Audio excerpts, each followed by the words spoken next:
Hi friends, मैं हूं शिवांचल making bye SP channel पर आपको फिर से एक बार स्वागत। जैसे कि आपको पता होगा, हम 1000 प्लस ग्रामर रूल को कवर करने वाले हैं। तो आज मैं उस सीरीज़ को आगे लेके रूल नंबर 30 तक हमें समझना होगा। इस वीडियो पर मैं बहुत ही अच्छा प्रश्न में लिया हूँ। तो एरर फाइंड करने से क्या होता है कि आप जितने भी अंग्रेजी पढ़े हो ना, उस सबको यहाँ पे अप्लाई कर देना, ठीक है।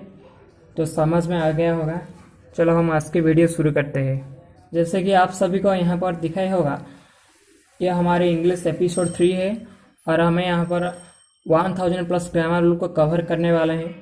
तो आज के पहले क्वेश्चन नंबर 21 क्या है, देखो friends. The more contented we are with what we already have, the happy we will be. तो फ्रेंड्स, आपको यहाँ पर एक बात को याद करना है कि जब कभी भी दो सेंटेंस दे रखे हैं, पहला sentence the more contented we are with what we already have, ये हमारा पहला सेंटेंस हो गया। The more contented we have with what we already have, ये पहला सेंटेंस हो गया। द हैप्पी विल बी और दूसरी सेंटेंस हो गया। तो आपको एक रूल को याद करना है कि जब भी कोई दो सेंटेंस दे रखे हैं और अगले पहले वाला सेंटेंस की शुरुआत द प्लस कंपेरेटिव डिग्री और द है, मोर कंटेंटेड क्या है, एक कंपेरेटिव डिग्री है, एडजेक्टिव की कंपेरेटिव डिग्री, राइट। तो द प्लस कंपेरेटिव डिग्री है, ठीक है। तो जब भी दो सेंटेंस दे वो उसमें क्या होता है ना, पहले सेंटेंस की शुरुआत द प्लस कंपेरेटिव डिग्री से होता है, तो दूसरे वाले सेंटेंस के भी शुरुआत हमेशा द प्लस कंपेरेटिव डिग्री से होना चाहिए। तो क्या हो, सेंटेंस तो गलती हो गया, the more content we are with what we already, वो बिल्कुल सही, लेकिन the happy we will be, पर ये तो कंपेरेटिव डिग्री पे नहीं है। द ठीक है, पर उसके बाद तो कंपेरेटिव डिग्री आना चाहिए। तो हैप्पी हो जाएगा हैप्पियर, हैप्पियर हो जाएगा। समझ लिया। तो हमें एक बात को याद करना है कि जब भी दो सेंटेंस दे रखा है उसमें क्या होता है कि पहला सेंटेंस अगर द प्लस कंपेरेटिव डिग्री में होता है तो उसका दूसरे वाला सेंटेंस भी द प्लस कंपेरेटिव डिग्री से शुरू होना चाहिए, ठीक है फ्रेंड्स। जैसे कि और भी the more you do, the more you do, the more you do, the more you get, the more you get. तो क्वेश्चन नंबर 21 क्लियर हो गया। नेक्स्ट आते हैं हम क्वेश्चन नंबर 22 के पास। क्वेश्चन नंबर 22 क्या है, the car plunged in an extremely deep valley and burst into flames. तो हमें इंग्लिश रूल को समझने साथ साथ पहले हमें उस सेंटेंस को, सेंस को समझना है। जैसे कि यहाँ पर लिखा है the car plunged in, actually flung in का मीनिंग होता है घुस जाना और गिर जाना। क्या, घुस जाना और गिर जाना। तो एक्चुअली क्या हुआ ना, एक कार ने क्या है, घुस गया है एक वैली के अंदर। तो कौन सी चीज़ के अगर मीनिंग अंदर आता है तो हमें प्रीपोजिशन इनटू लगाना पड़ता है। क्या, इनटू, इनटू को यूज करना है। तो यहाँ पर प्लॉग्ड इन नहीं होगा, प्लॉग्ड इनटू होगा, प्लॉग्ड इनटू, राइट। तो पार्ट ए पर एरर है यहाँ पर, समझ लिया, क्योंकि प्लॉग्ड का मीनिंग होता है घुस जाना और गिर जाना। तो car plunged into an extremely deep valley and burst into flames. Other कोई भी पार्ट में एरर नहीं है, यहाँ पर सिर्फ पार्ट ए पर एरर हो गया। अब हम क्वेश्चन नंबर 23 के देखते हैं क्या हुआ। देखो, any one of the students can be sent to participate in the drawing competition. Any one of this two students can be sent to participate in the drawing competition. तो पहले हमें English के कुछ रूल्स को हमें यहाँ पर revise करना है। पहले देखो, कैन के बाद हमेशा वर्ब की, कैन बी के बाद हमेशा वर्ब की थर्ड फॉर्म आते हैं, बिल्कुल सही है, यहाँ पर कोई भी गलती नहीं है। तो can be sent to participate, ये बिल्कुल सही है, part B. In the drawing competition, और भी एक रूल है कि टू के बाद हमेशा B1 आता है, टू प्लस इन्फिनिटी, वो भी सही है।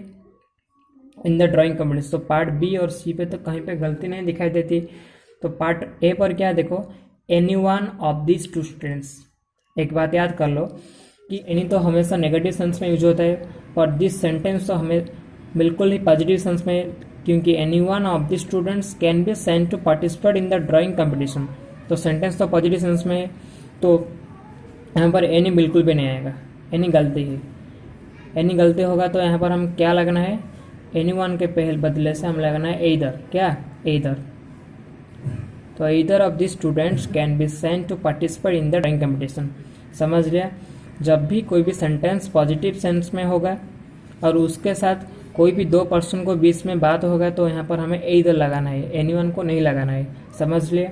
अगर सेंटेंस नेगेटिव के फॉर्म में होता तो हमें एनीवन यहाँ पर बिल्कुल ही सही हो जाएगा। ओके, उसके बाद क्वेश्चन नंबर 24 क्या है देखो। She neither has visit nor will visit her family any time soon. She neither has visit nor will visit her family any time soon. आप सबको पता होगा कि नेदर का कोरिलेटिव कंजंक्शन क्या होता है, नॉर। नेदर का कोरिलेटिव कंजंक्शन क्या होता है, नॉर। वो बिल्कुल भी सही है, इसमें कोई गलती नहीं दिखाई देती है। She neither has visit nor will visit her family any time soon. तो देखो फ्रेंड्स, हैज़ या हैव और हैड, उसके बाद हमेशा वर्ब की थर्ड फॉर्म आता है, यानी विजिटेड होगा। यहाँ पर क्या होगा, विजिटेड। हैज़ या फिर हैड या फिर हैव, उसके बाद हमेशा V3 आना चाहिए। ठीक है, तो यहाँ पर गलती हो गया पार्ट ए पर। ओके फ्रेंड्स, तो अब हम 4 क्वेश्चंस को कंप्लीट कर चुके हैं। उसके बाद 5th क्वेश्चन क्या है देखो। क्वेश्चन नंबर 25 क्या है, their opinion of the president would not effect his popularity in the country. तो हमें फ्रेंड यहाँ पर थोड़ी पार्ट्स ऑफ स्पीच के ऊपर ध्यान देना होगा। 2 वर्ड होता है, एक्सेप्ट और एक होता है एक्सेप्ट। ये होता है वर्ब्स, क्या वर्ब, और ये इसके नाउन फॉर्म होता है।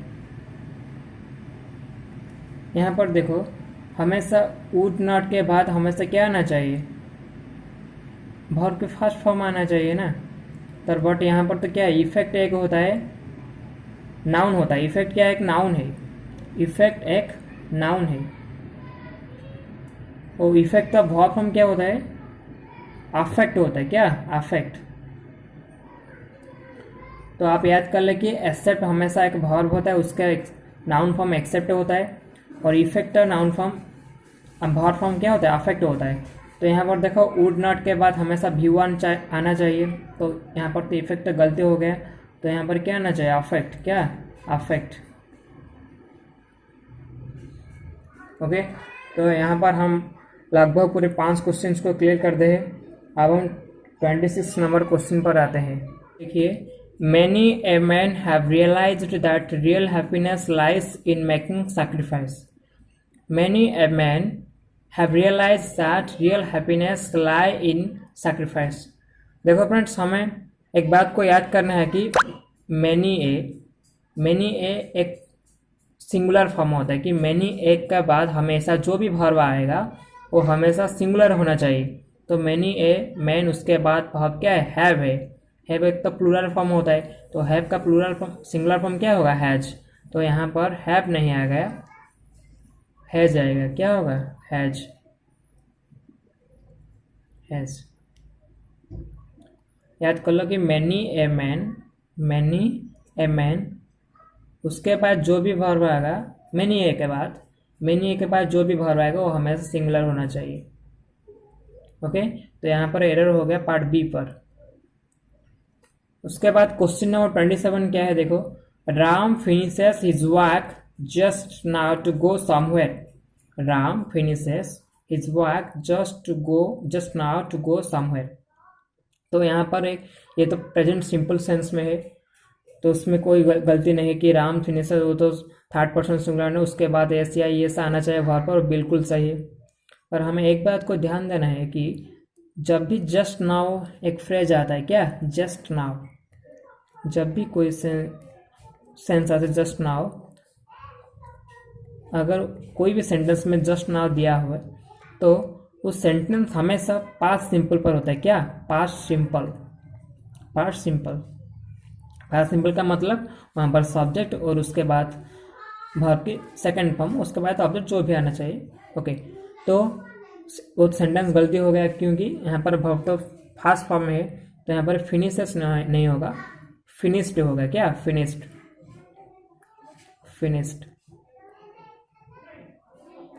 ओके, तो जस्ट नाउ के बाद हमेशा पास्ट सिंपल की फॉर्म आता है, ठीक है। उसके बाद क्वेश्चन नंबर 28 क्या है, देखो। The reason why I could not see you is because I was busy. The reason why I could not see you is because I was busy. तो यहाँ पर गलती कहाँ पे दिखाई दे बताए। देखो, एक फ्रेज होता है, जैसे कि हमें पता है इधर के बाद हमेशा और आता है, नीदर के बाद हमेशा नॉर आता है, नॉट ऑन के जो भी है वो सब क्या बोलते हैं, को रिलेटिव कंजक्शन। क्या बोलते हैं, को रिलेटिव कंजक्शन। ऐसे ही द रीजन व्हाई उसके बाद हमेशा क्या आता है, दैट आता है। द रीजन व्हाई उसके बाद हमेशा दैट आता है, क्या, दैट।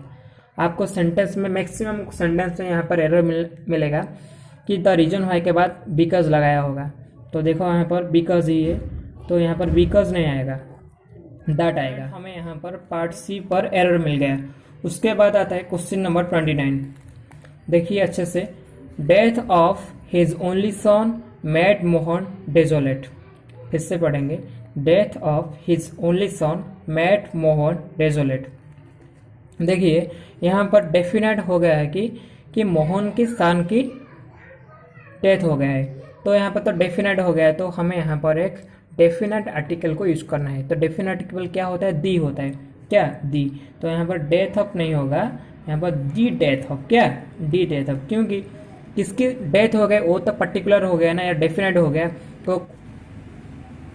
तो आप एक बात को याद कर लेंगे कि जब कभी भी कोई भी सेंटेंस डेफिनेट हो गया तो उसके पहले हमें एक डेफिनेट आर्टिकल को यूज करना है, आर्टिकल दी, समझ रहे। उसके बाद आता है क्वेश्चन नंबर 30। क्वेश्चन नंबर 30 क्या है, I stopped my self suddenly when I saw a panther strolling on the street. I stopped my self suddenly when I saw a panther strolling on the street. मैं उसी वक्त ही रुक गया जब मैं देखा कि एक पैंथर आया, वो स्ट्रीट में घूम रहा है एक पैंथर। तो देखो फ्रेंड्स, हमें यहाँ पर इंग्लिश के एक बढ़िया सी कॉन्सेप्ट को याद करना है कि जब भी एक सेंटेंस में स्टॉप के आता है, स्टॉप वर्ड आता है, उसके बाद कोई भी रिफ्लेक्सिव प्रोनाउन यूज नहीं होता है। याद कर ले अच्छे से कि जब भी कोई सेंटेंस पे स्टॉप आता है उसके बाद कोई भी रिफ्लेक्सिव प्रोनाउन नहीं आना चाहिए। तो यहाँ पर गलती पार्ट ए पर है। आप याद कर ले भी, अगर कोई भी सेंटेंस में स्टॉप के बाद कौन सी भी रिफ्लेक्सिव प्रोनाउन दे तो उसके बाद कोई भी वो गलती है। तो आपको एक बात अच्छा से याद करना है कि अगर कोई भी सेंटेंस में स्टॉप दिए है और उसके बाद रिफ्लेक्सिव प्रोनाउन दिया है तो वही गलती है। ऐसे और भी कुछ वर्ड है, जैसे मैं लिख देता हूँ यहाँ पर, एक hide, safe, wash, adopt, but, stop, gather, stay. इस सब वर्ड के बाद कोई भी रिफ्लेक्सिव प्रोनाउन नहीं आ सकता है। ओके फ्रेंड्स, अब हम पूरे 10 क्वेश्चन को सॉल्व करते हैं। बस आपको इस सब कॉन्सेप्ट को नोट करना है और अच्छे से रिवाइज करना है। अगर कोई भी डाउट है ना तो आप हमें कमेंट बॉक्स पर पूछ सकते हो। और अगर आपको इस वीडियो दिल से अच्छा लगे तो आप लाइक करना, और अगर आपको कोई भी न्यू कॉन्सेप्ट को सीख मिला तो आप इसे दोस्तों के साथ शेयर करना ताकि उन्हें भी कुछ सीखने मिल जाए। तो फ्रेंड्स, आप ज़रूर सब्सक्राइब करना इस चैनल पर। Thank you.